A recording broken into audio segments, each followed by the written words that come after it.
नमस्कार, सी न्यूज भारत में आप सभी का स्वागत है। मैं हूं आपके साथ ऋचा सिंह। खबर कर्नाटक से है, जहां अथनी तहसील में सना पीयू कॉलेज का शिलान्यास किया गया।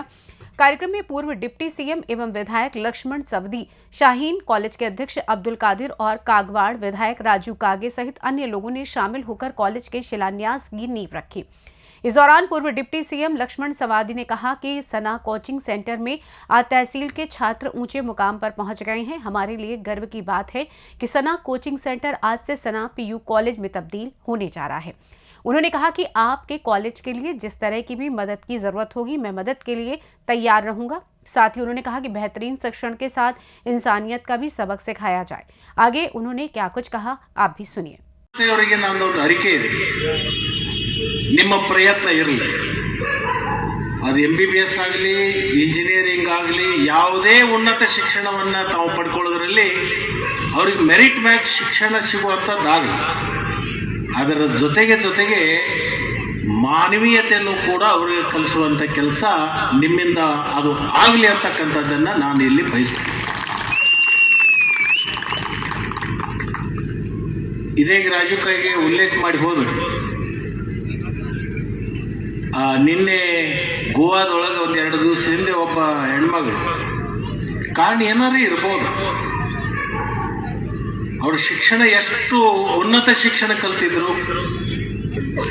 ಸ್ಟಾರ್ಟಪ್ ಸಂಸ್ಥೆಯ CEO ಆಗಿದ್ರು. ಏನಿದ್ರು? ಸ್ಟಾರ್ಟಪ್ ಸಂಸ್ಥೆಯ ಚೀಫ್ ಎಕ್ಸಿಕ್ಯೂಟಿವ್ ಆಫೀಸರ್. ಎಂಥ ಉನ್ನತ ಶಿಕ್ಷಣ ಕಲ್ತಿದ್ದರು. ಅದು ಕಾರಣ ಏನಾರು ಇರಬಹುದು, ಆದರೆ ಮಾನವೀಯತೆ ಅಂತಕ್ಕಂಥದ್ದು ಅಲ್ಲಿ ಮರೆಯಾಗಬೇಕು. ಆ ಗಂಡಿನ ಮ್ಯಾಗಿನ ಶೇಡೋ ಅಥವಾ ಇನ್ಯಾವುದರ ಶೇಡಿದ್ರೆ ತನ್ನ ಹೆತ್ತ ಕರಳನ್ನೇ ಜೀವ ತೆಗಿತಕ್ಕಂಥ ಒಂದು ಬಯಕೆ ಆ ಹೆಣ್ಮಗಳಲ್ಲಿ ಬಂದಾಗ ನಮಗೊಂದು ಅನಿಸುತ್ತೆ, ಉನ್ನತ ಶಿಕ್ಷಣದಲ್ಲಿ ಕಲಿತವರೇ ಶ್ರೇಷ್ಠನೋ ಅಥವಾ ಮಾನವೀಯ ಮೌಲ್ಯಗಳನ್ನು ಕಲ್ತಿರ್ತಕ್ಕಂಥದ್ದು ಶ್ರೇಷ್ಠ ಅಂತಕ್ಕಂಥ ಪ್ರಶ್ನೆ ನಮ್ಮ ಮುಂದೆ ಬಂದು ನಿಲ್ಲುತ್ತೆ. ಉನ್ನತ ಶಿಕ್ಷಣನೂ ಸಿಗಬೇಕು, ಅದರ ಜೊತೆಗೆ ಮಾನವೀಯ ಮೌಲ್ಯಗಳನ್ನು ಕೂಡ ನಾವು ನಮ್ಮಲ್ಲಿ ಬೆಳೆಸ್ಕೊಳ್ಬೇಕು. ಅವು ಎರಡನ್ನೂ ಬಳಸ್ಕೊಳ್ಳುವಾಗ ನಮ್ಮ ಜೀವನದಲ್ಲಿ ಏನಾದರೂ ಒಂದು ಸಾಧನೆಯನ್ನು ಮಾಡಲಿಕ್ಕೆ ಅದು ಸಾಧ್ಯ ಆಗುತ್ತೆ.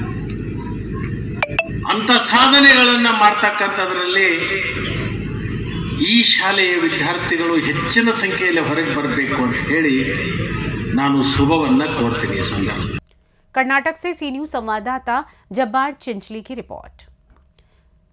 जाहिर है, कॉलेज बनने से कोचिंग सेंटर में पढ़ने वाले बच्चों को काफी सुविधा होगी। शिक्षा के क्षेत्र में उन्हें नए अवसर प्राप्त होंगे।